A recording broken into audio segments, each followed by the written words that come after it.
Analyst, The Notebook Hero by Pop the Colonel on AO3, read by Lily6645. This fic includes mention of self-harm, abuse, violence, etc. That is your warning. Chapter 2, Saving the Day? Summary: Bakugo is an asshole and tried to harm Izuku, but Mama Midoriya stops him. Apparently, it's Bakugo who gets to choose who's a hero, and Izuku is not one of them. Bakugo held him by his uniform collar, the smell of burning fabric making its way into Izuku's nose. Deku, I thought I told you that you'll never be a hero! He spat, blood-red eyes pouring into Izuku's forest green. Like a quirkless like you could ever be a hero, one of Bakugo's followers sneered. Yeah, Bakugo should teach him a lesson, another added on as Bakugo smirked, hand aiming at his leg. Shit, he's going to shoot my leg? I don't have protection there, and Dustmite's autograph is in that pocket. Izuku panicked. What could he do? Suddenly, Bakugo spoke up. You know, he tends to run, so why not take that away? Izuku braced for impact, but he and Bakugo didn't see, or he should rather say, hear his mother. Katsuki Bakugo! What are you doing?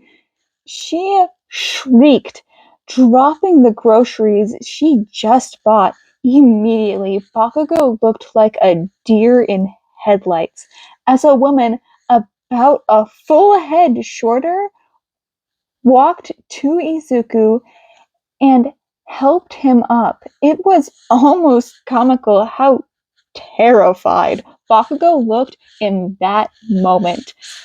Before Bakugo could defend himself, one of his groupies spoke up. Hey lady, I don't know who you are, but you probably should let that kid go. He's all quirkless, and Bakugo is about to teach him a lesson. He stated with a satisfied smile and shrug as Bakugo shot him a look of pure anger and fear. Izuku's mother looked upset. No, not one of rage like most mothers say when they speak of Mama Bear, but one of sadness and betrayal that was enough to make Bakugo say, "Ch," and walk away, muttering how it didn't matter anymore. As Izuku watched Bakugo walk away, as his groupies chased, he slowly got himself up, wincing in pain from a cut near his knee that made his knee feel weird and unbalanced when walking.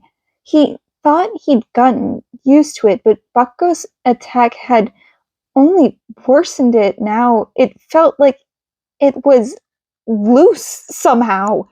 He looked up at his mom, going to thank her, but his words died on his tongue when he saw the tears well up in her eyes. It broke his heart. Mom, are you okay? Izuku asked frantically. Why was she so upset right now? She knew about the bullying, so why? Why hadn't you told me Katsuki was hurting you? Her voice trembled as though it was about to break. I didn't want him to get in trouble, Izuku admitted lamely. It was a stupid reason. He knew that, but it felt wrong to admit what was happening. She pulled him into a hug. He could feel the tears dropping on his uniform and soaked the now burnt fabric. They stayed that way for a bit before Izuku helped her pick up the groceries and helped her bring them home. They were busy putting away all the groceries. Izuku was restocking the sugar when she spoke. "You're doing online learning, Izuku." "What?" "Mom, what do you mean?" Izuku asked sheepishly. She only sighed as she made her way to the dining room table after setting the chicken out and nodded at the chair next to her. When Izuku sat down, she looked slightly regretful at the computer next to her. "Izuku, me and your father had been speaking about you starting remote learning, and after today, it's clear I can't send you back," she stated firmly. It was clear what she meant by that. She could see him limping on the walk home. "You'll be sent online lessons that you have to finish by the end of the week, then take a small test after to show you did learn, and they'll move you to the next course depending on your scores," she explained. Izuku didn't exactly enjoy Eldera, but he could at least see all his classmates' quirks, usually when they beat him. Izuku sighed. He didn't care for remote learning, but his mom was right. He came home with at least one more scar than the day before every day. He felt his mom take his hand and gave a reassuring squeeze. "I know you like writing quirks, so you're allowed to go out and about, walk in the park, trip to the library, and the like," she said with a small smile.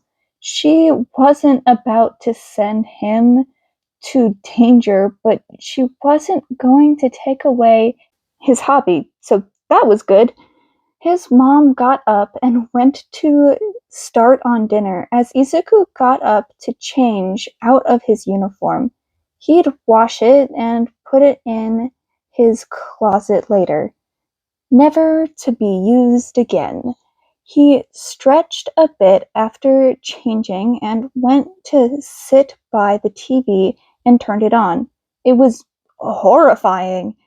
In the middle of the screen was the live news reporting on a villain attack. They took a kid and started using the kid and his quirk so the heroes couldn't go in, but that's not what scared Izuku. It was who they took. It was Bakugo. Rushing to his room, he grabbed his gear from the night before, only this time he brought a hoodie to wear with a mask. His clothes are fire resistant. He'll be fine, probably. He opened his window and jumped. It was only the second story, but it'd still hurt, so he ducked and rolled, going to his feet. He sprinted, looking for smoke in the sky as he grabbed the bat. It was leaning against the dumpster, so Izuku didn't have to bring it in. His mom would worry. As he ran, he followed the location of the smoke, and when he got there, it was worse than he originally saw. The grotesque sludge clung to Bakugo as it suffocated him. Izuku didn't hesitate. Each step Izuku took, he could feel the heat, burning, bubbling, eating at him, trying to envelop him, but he kept running. He could hear the heroes yelling for him to stop, but he could care less right now. He had someone to save, someone they should be saving. His analysis kicked in immediately. The villain was made of liquid, so anything there was a lost cause, but his mouth and eyes? That was some weak point, and a rather big one at that. As he sprinted forward, he grabbed a piece of rubble from the ground and did an experimental toss. It was too heavy. It would pack enough force, but maybe he could add force? It was a long shot, but he did it. Izuku threw the debris up, arching it ever so slightly, that when Izuku raised his bat up like a pro in the home stadium and swung it, it hit with a loud crack. It flew, and while it didn't hit the center of the villain's eye, it was close enough to make the villain scream in pain, letting go of Bakugo as Izuku tore him out of the muck, wasting no time in swinging the now limp bully as close as he could towards the heroes. He needs CPR! Izuku shouted to them as Conway Woods safely brought him towards the crowd. Izuku sighed in relief as he saw Bakugo was now safe, but that quickly was replaced by fear as the villain now loomed above him. "You little worm!" It rasped, voice gurgled. Izuku got into a defensive stance. "If you don't want him to be my meat suit, then I guess I'll settle for you!"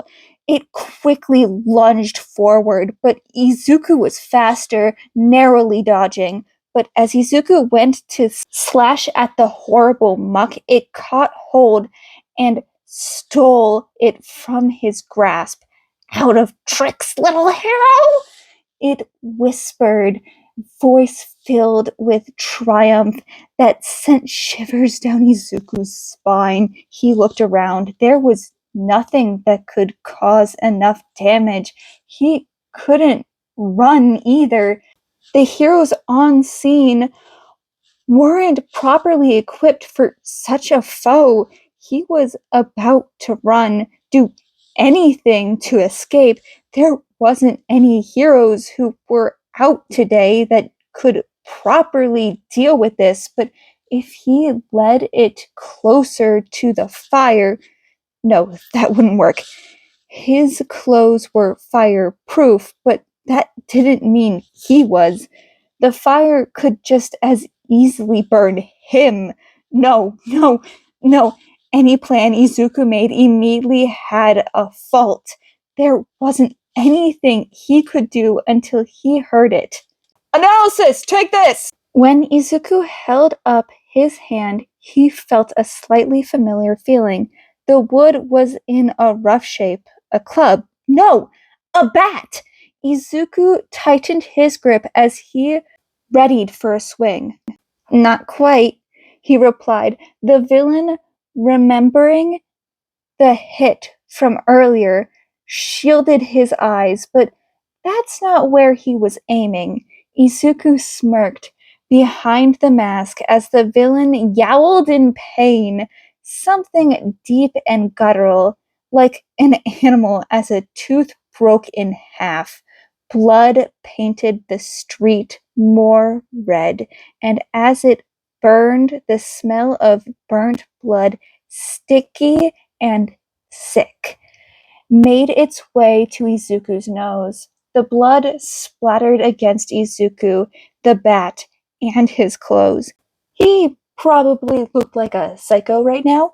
The villain groaned in pain, blood pouring out like a faucet, the green welcoming, the crimson adding the color to its chilling hue. As the heroes took out the fire and safely contained the sludge villain, Conway Woods approached him. "Well, I don't appreciate a child attacking a villain head on with only a broken bat.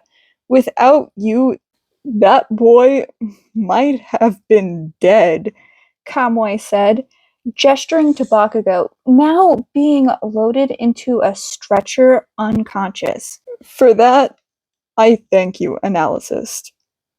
He did a curt nod as he went to leave. "Wait!" Izuku, now Analyst, stopped him. Cowboy gave him a curious look as he held a notepad. "Can I ask you for an autograph?" he asked shyly. Izuku managed to get all their autographs before he had to leave because of the police. When he entered his home, he hid the evidence of his escape and quickly went to the bathroom, jumped in, scrubbed some conditioner before coming back out as his mother knocked on the door. "I'm getting ready, Mom!" he shouted to the door. "Still?" was the reply. Thankfully, he thought about that, so he shouted back, "I was in the shower!" He came out in a pair of gray sweatpants and dark gray and red t-shirt with a picture of Edgeshot in the back. As they sat at the table, they looked at the news playing in their living room. In other news, the new vigilante Analyst has struck again, this time saving a middle school boy from a sludge villain attack. Thanks to our new rookie, as some call him, a boy's life was saved today, the reporter stated, camera gazing at the damage. "Oh dear, I hope that boy knows what he's doing." His mom trailed off. Izuku gave her hand a reaffirming squeeze as they ate their yakitori in a comfortable silence.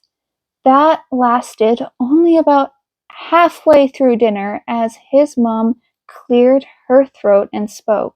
"Why was Katsuki attacking you?" Izuku nearly choked, sipping on some water.